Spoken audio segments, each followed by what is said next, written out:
The American Dream, the only show that combats negative media, not owned by a network, commercial-free, unscripted.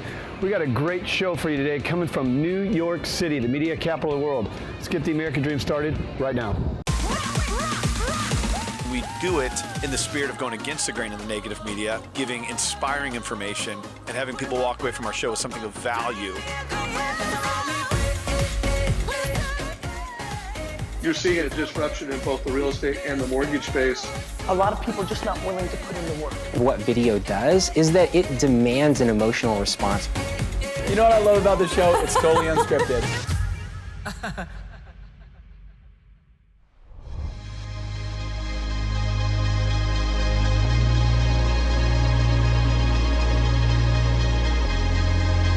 Here we are, Times Square, the city never sleeps. Yeah. So I actually started in New York City when I was 21 years old. I had an internship right down the street at MTV when I used to actually play music. Yeah. I got dropped here, a guy from the Midwest, knew nobody, but got to know the city, fell in love with this city, and 9/11 happened, ended up back in the Midwest, was finishing school. Well, ended up being a college dropout, tripped and stumbled into this real estate game. Yeah. Ultimately, I ended up in Southern California, so it's so funny to come full circle to launching the American Dream, a national TV show now in 23 cities in New York City, and how it's all come full circle.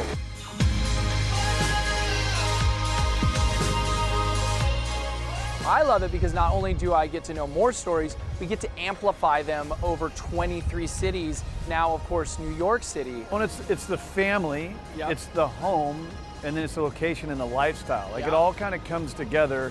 And one of the things we're trying to do with this show is highlight these different communities all across the country. You recently brought us Ben Bacal. Yeah. And when we talk about things like the American Dream, there's nothing wrong with dreaming big. Yes. A $250 million listing. The biggest. Yeah. The biggest. So here's what we did.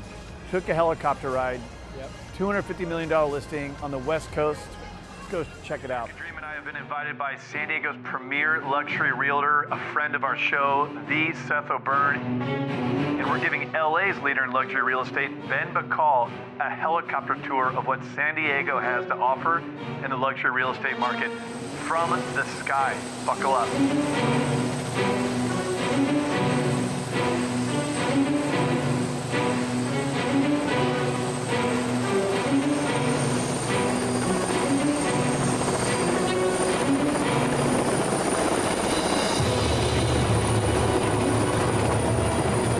I've been traveling the entire country, launching the American Dream all across the United States, and in each market we isolate the elite realtors in every market.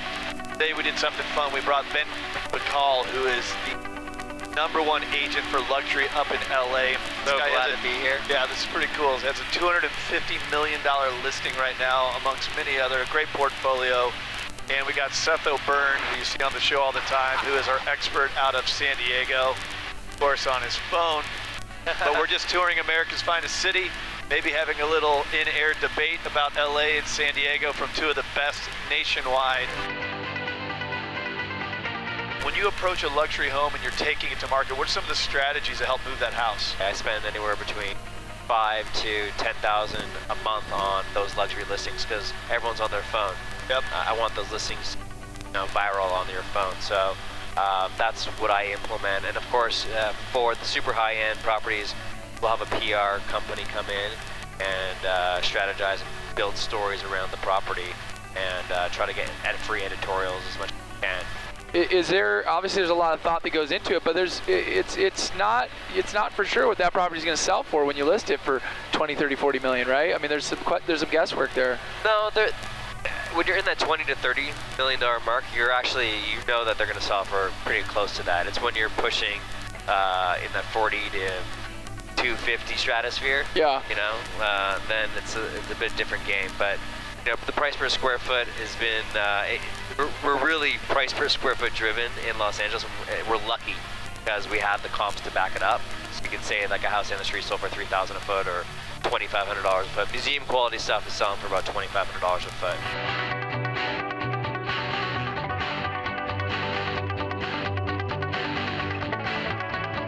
Share with me a story, an example of something you've moved recently. Recently we did a house for $48 million, and it's a New York buyer that came out and bought it. And then we have a lot of buyers from the UK that are venture capital, private equity. A lot of Chinese are buying, and then mostly it's domestic because the United Emirates dollar is pegged to the US dollar, and this the British thing.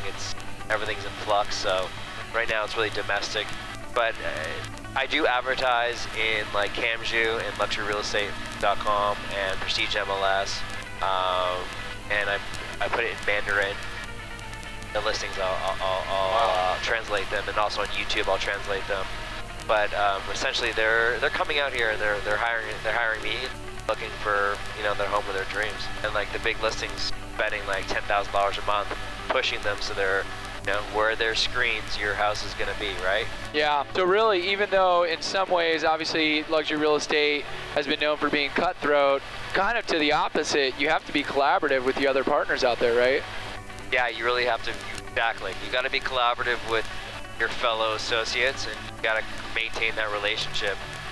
Getting exclusive listings, they're great, but often they trade hands really quickly. You get a 6-month listing, and it doesn't trade, and then you pass it off to the next guy, and then boom, it could sell, which is okay. It's just the name of the game, right?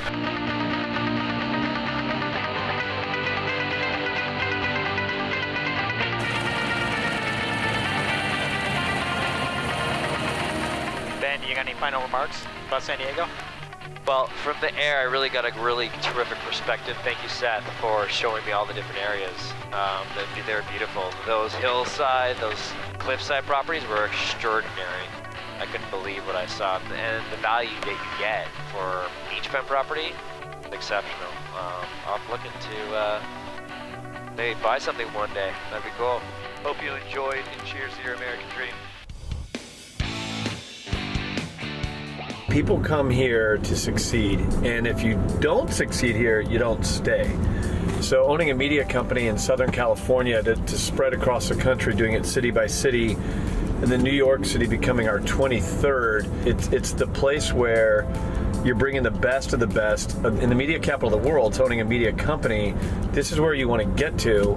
Look at me now. I mean, it's just one of those things now where we have a seat at the table. Yeah. We've pulled major partners, sponsors, and got this momentum where we're here to launch.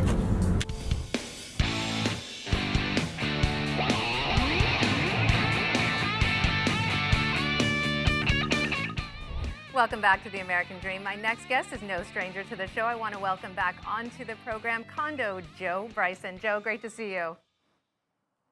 Good afternoon, Jen. Glad to be here. So, Joe, I know that we've now passed the summer months. You said that the market was strong during that time. What are you forecasting now for the fall and winter months as far as real estate's concerned? The real estate market is one of the interesting markets. It's like a pure market, kind of like the stock market. Prices really depend upon supply and demand, and there's not many markets like that out there.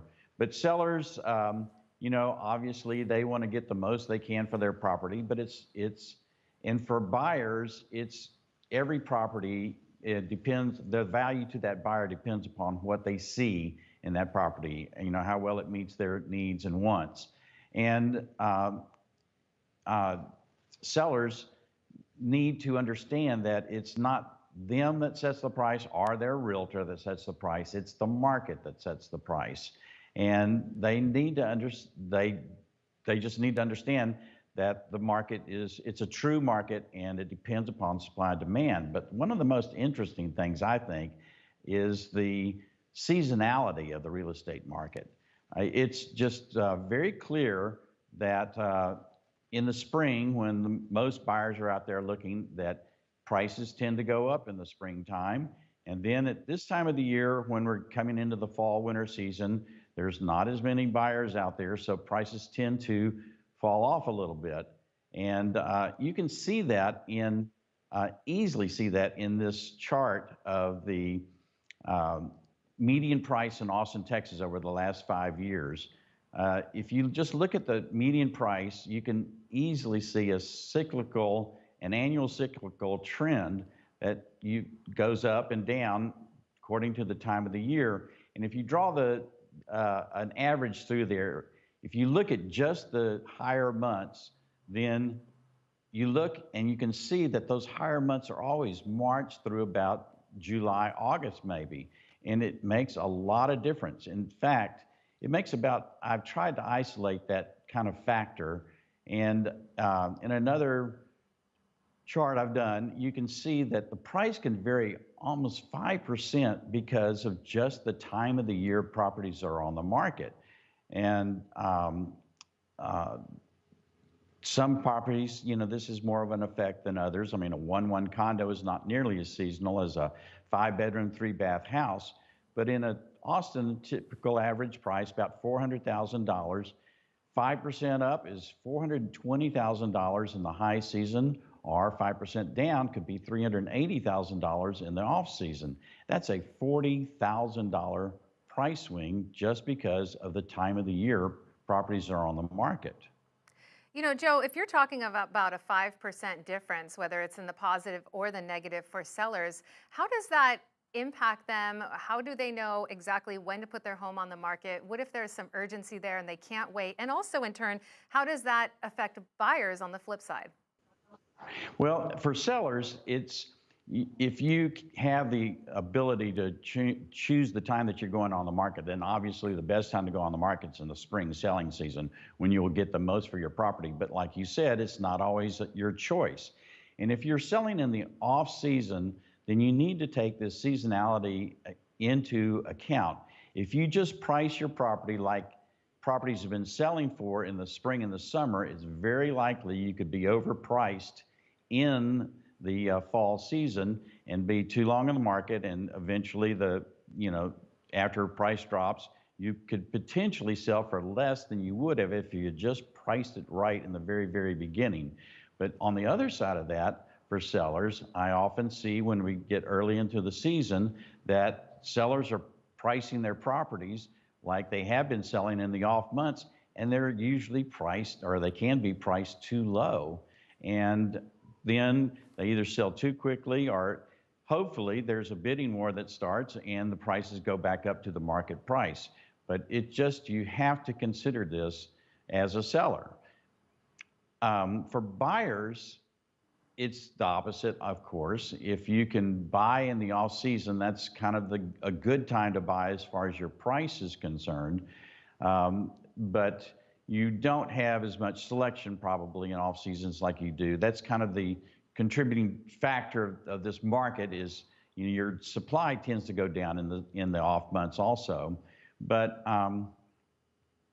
you know, for buyers, it's really good to be out there after the start of the new year, but before the high season, when the properties are starting to come on the market, and you have the most selection, but the prices haven't really gone up yet. And so buying early in the season for a buyer is really the prime time for a buyer to be into the real estate market. Well, great advice, Joe. It sounds to me like you need to know your numbers, know your comparables, and understand the mindset of the other party a little bit. And great advice from top producers such as yourself, Joe. Bryson, Condo Joe, thank you so much for being back on the show. Thank you, Jen. My pleasure. And we'll be right back with more of The American Dream. This show's called The American Dream, right? There's only one city in the country that has an Ellis Island. You know, this is a place where people have come for hundreds and hundreds of years to stake out their claim in what is the American Dream. And so having a show called The American Dream, launching in a place known to found the American Dream, is a huge deal.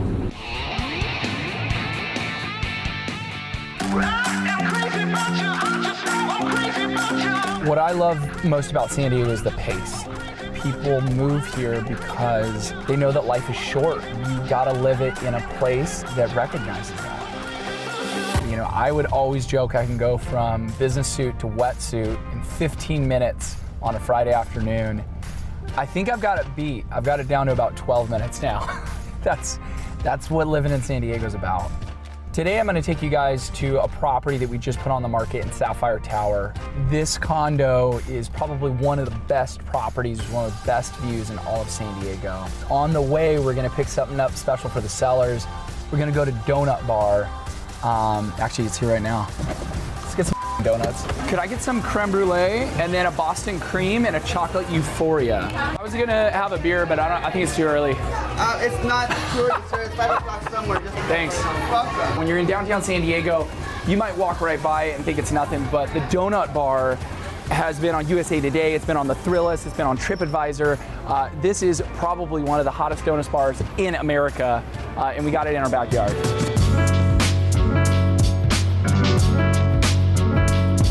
This penthouse listing is actually really personal to me because not only do we have a listing on one of the most expensive penthouses downtown San Diego, I was working on this project when I was 19 years old as an intern for the builder. So to come around 16 years later and have a listing of this caliber is something that really means a lot to us. It's 3 bedrooms, 2 bathrooms, 3,000 square feet, but you're not just buying it because of the stats, you're buying it because of the materials, you're buying it because of the Sub-Zero commercial wine fridge, the Miele, the Wolf. All these materials are absolute top of the line, and for an affluent penthouse buyer, they're the units, materials that you would really want. The reason I would buy this property is this room right here. One of my favorite rooms in the penthouse is the master bedroom. It's got floor-to-ceiling, wall-to-wall windows. It overlooks over $2 trillion in downtown penthouse living. You can see out of this window to Mexico. You can see Coronado Islands in the San Diego Bay. I like to joke that this is a 50 Shades of Grey style penthouse. And I like to think that Christian Grey himself would love this one feature that he has right here. And this is a hidden staircase, in case you have guests that need to leave in a hurry. You know, the reality is for $3 million you could buy a lot of house, right? But you can't replicate this view. You know, that beach across the street, that's a white sand beach I surfed out this morning. For a local San Diegan, you know you're looking at basically the best of our city all in one shot. So as great as the inside of this property is, you realize that it takes all of it to make it one of the best properties in San Diego. All right, and cut. Good job, guys. We're done? We're done. You want a donut? Yes. Everybody has decided, they've made that conscious decision that they choose positivity, that they still believe America is a staircase, and that there's a possibility for everybody to go up. People rejecting negativity and choosing positivity. People deciding that they want to do more with their businesses, more with their time, more with their families, and take part in this incredible economic opportunity we have to be in this country. And so what's so cool is everyone's story is completely different, and this company is thriving as a business, at the same time creating a tremendous amount of social good.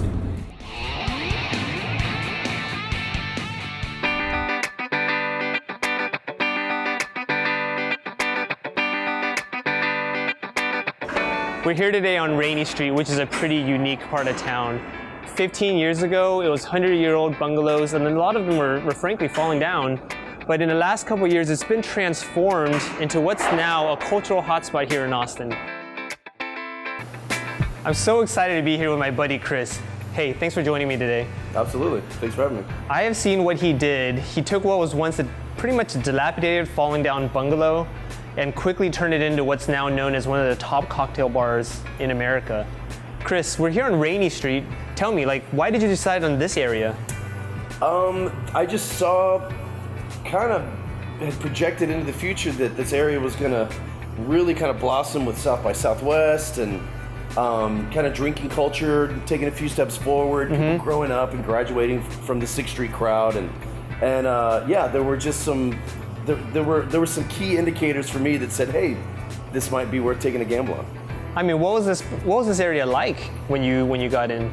There were a few bars down here already, but this, it was a crack house.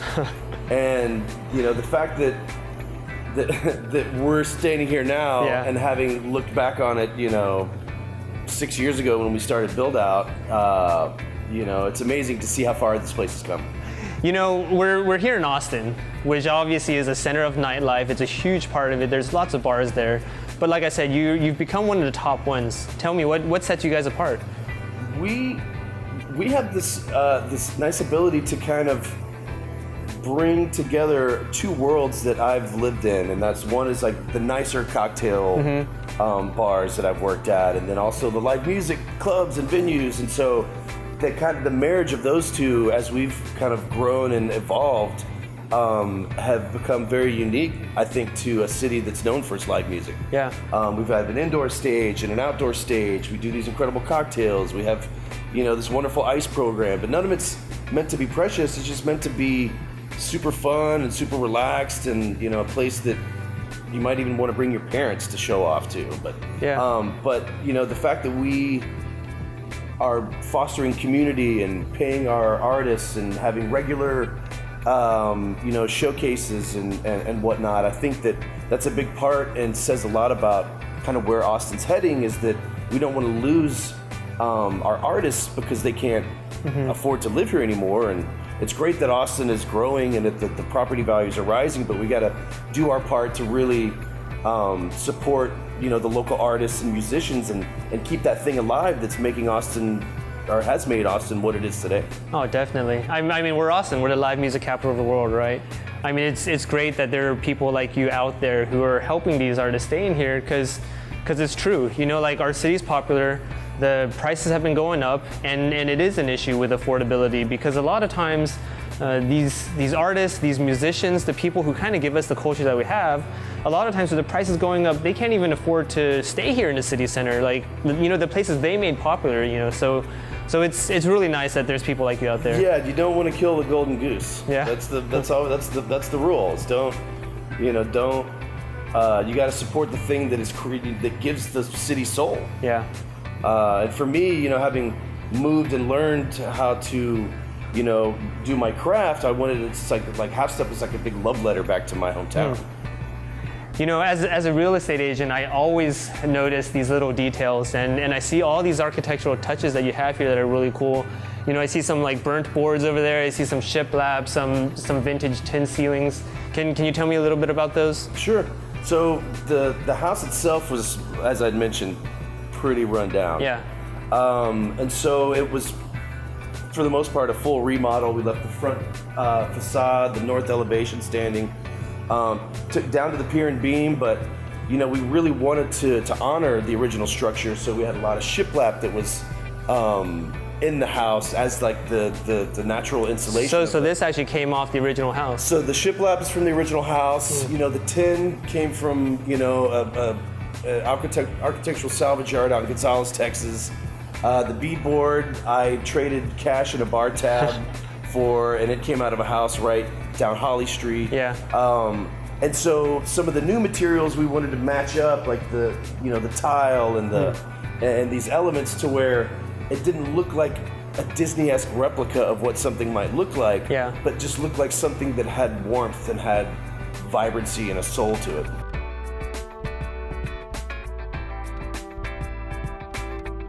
I know one of your slogans is "Our ice is nice." Tell me, what is that about? Our ice, it's a big part of what we do, and I think a big, easy answer for that is if you think of ice as a quarter to a third of the cocktail. Once it starts to melt, then the water quality and the ice itself and the temperature that it can help regulate is a very important part. So just as the bourbon is an important part of the old fashioned, the Angostura is a necessary part. The ice and the temperature and the way that the water melts becomes very important. And so it just gives us the ability to adjust the temperature and introduce the water at a specific rate. And is this the stuff I've seen where, you've got a cocktail glass and just a giant cube in there that's just perfectly crystal clear ice? Is that what we're talking about? Yeah, because you're regulating the surface area that comes in contact with the cocktail. I see. So it's dense, so it melts and it dilutes at a slower rate, providing a more consistent drinking experience. Well, I can really see the attention to detail you have, when it comes to the way you finished out your place, the care you put into your drinks, everything like that. I mean, it's really not a surprise to me at all to see how successful you've become. Thank you so much for joining me today and giving me the time. Back to you in the studio. Introducing S1 Connect by Synergy One Lending, a company committed to making your home buying experience easy and convenient. S1 Connect is the best way to simplifying your home buying experience so that you can get your dream home faster. Whether you're a baby boomer, a millennial, or a luxury home buyer, S1 Connect offers you the opportunity to receive real-time notifications about your home loan. so that you're informed every step of the way. Apply for a loan from anywhere. Compare various loan scenarios to help determine which product best fits your needs. Track your home loan progress with real-time notifications. Safely and securely upload loan documents from your mobile device. And have instant access to your loan officer and real estate agent. Basically, we're all about speed, ease, and expertise at Synergy One, so download the S1 Connect app today. To learn more about S1 Connect, visit us at s1lending.com. Follow us on Facebook, Twitter, and Instagram to find out everything we have going on at Synergy One Lending.